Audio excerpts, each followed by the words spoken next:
မျှော်မြင်ကြီးတဲ့လူဉာဏ်ရှိတဲ့လူဆိုတာပတ်ဝန်းကျင်ကထွက်လာတဲ့ချီးမွမ်းခြင်းကဲ့ရဲ့ခြင်းစကားသံတွေကိုမတုံလှုပ်သင့်ဘူးတဲ့ဥပမာဘာနဲ့တူလဲဆိုရင်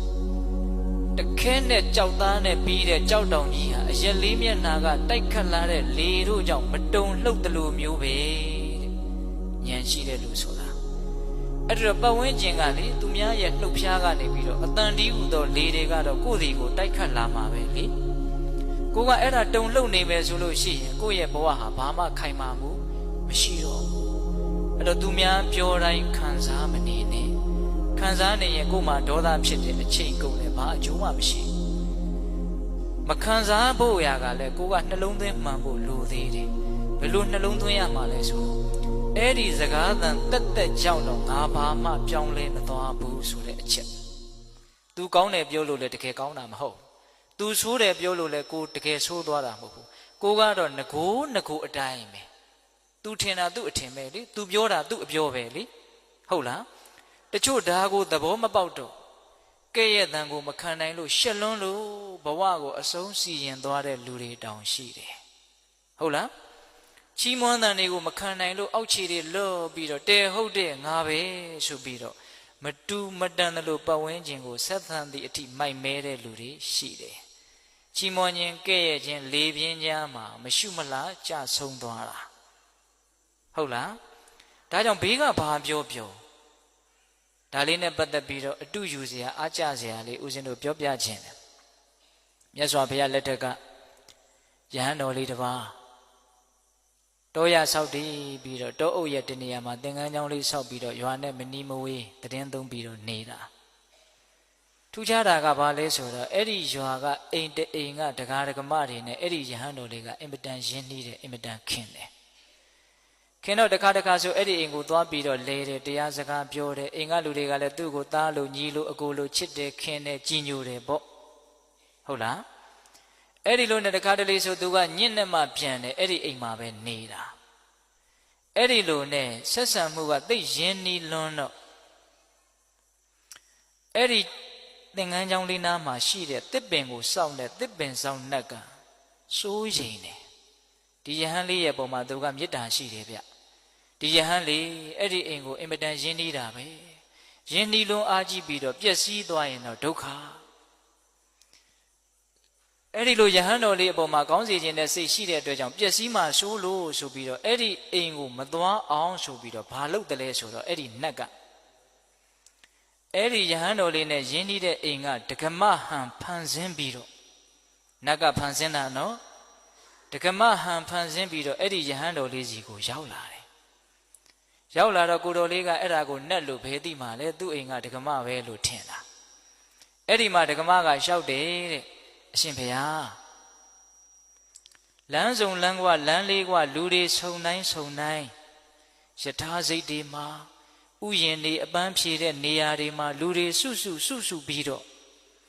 အရှင်ဘုရားနဲ့တပည့်တော်ကိုဘာလို့ညာလို့ပြောနေကြတယ်တဲ့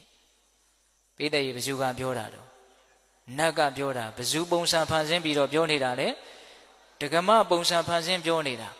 တော်ယုံတန်ယုံလူဆိုရင်အဲ့ဒီယဟန်တော်လေးနေရာမှာနေကြည့်ဘလောက်တုံလှုပ်သွားမလဲဒကမကြီးကိုယ်တိုင်လာပြောနေတာနော်အဲ့ဒီလိုပြောတော့အဲ့ဒီယဟန်တော်လေးကပြန်ပြောတဲ့စကားကအင်မတန်အနှစ်ရှိသူညံဘလောက်ကြီးသလဲလောကရဲ့အပေါ်မှာသူဘလို့ရှုမြင်ထားသလဲဆိုတာကိုခံမှန်းလို့ရတယ်ဘာပြန်ပြောတုံဆိုတော့ဒကမကြီးတဲ့ကိုယ့်ရဲ့နားတွေကိုပတ်ဝန်းကျင်ကစကားသံတွေဆိုတာအမျိုးစုံနေအောင်ရောက်လာနိုင်တာပဲတဲ့အဲ့ဒါကိုတားလို့စီးလို့မရပါဘူးတဲ့သူများပါဇက်ပေါက်တွေဘလို့လို့လိုက်ပိတ်မှာလဲဒကမကြီးတွေအဲ့ဒီစကားသံတွေနဲ့ပတ်သက်ပြီးတော့တားလို့စီးလို့မရပါဘူးတဲ့သူဆက်ပြောတာလေးကသိစိတ်ဝင်စားစရာကောင်းတယ်ဒေနာထိုစကားကြောင့်မင်းခုမျက်နှာမသားမရသည်မှာဟုတ်တတ်ပါမဖြစ်ထိုက်ပါဘူးပတ်ဝန်းကျင်ကစကားသံတွေကြောင့်မျက်နှာမသားမရမဖြစ်ထိုက်ဘူးတဲ့နော်ဘာဆက်ပြောတော့ဒေနာဟိထိုစကားသံတို့ကြောင့်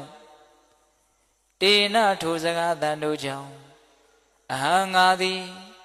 အဲ့ဒီစကားသံတွေကြောင့်ငါဟာဘာမှယုံညံ့သွားတဲ့ပုဂ္ဂိုလ်တယောက်ဖြစ်မသွားဘူးစ စကားသံတွေကြောင့်သူဘာမှယုံညံ့တဲ့လူတယောက်ဖြစ်မသွားဘူးစောစောကဥသိမ်းပြောခဲ့တဲ့အဓိပ္ပာယ်ပေါ့နော်စကားသံတွေကြောင့်တော့ကိုဟာယုံညံ့တဲ့လူဖြစ်မသွားဘူးပင်ကိုယ်ကကောင်းရင်ကောင်းမှာပဲပေါ့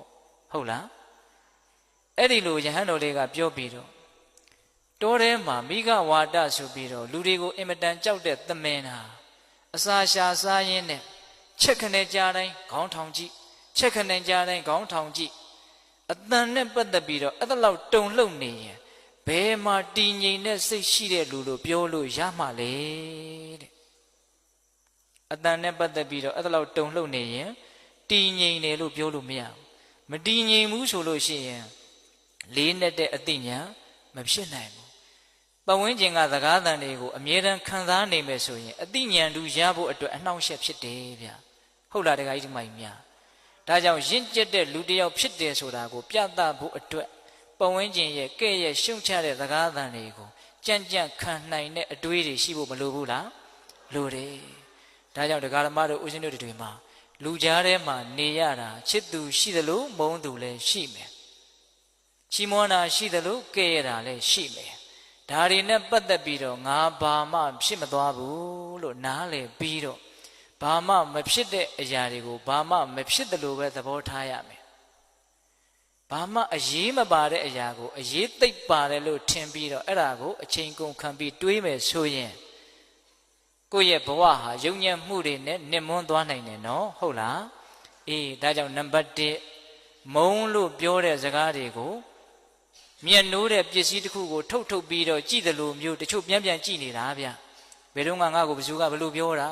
မမေ့နိုင်ဘူးလေဟုတ်လားတချို့ဆိုရင်အဲ့ဒီလူငါ့ကိုဒီလိုပြောတာငါတစ်သက်လုံးမမေ့ဘူးမပြောဘူးလားအေးအဲ့ဒါကိုမြတ်စွာဘုရားကအချိန်ကုန်တဲ့လူပန်းတဲ့ဘာမှအကျိုးမရှိဘူးထုတ်ပြီးတော့မခံစားပါနဲ့တဲ့ဟုတ်ရလား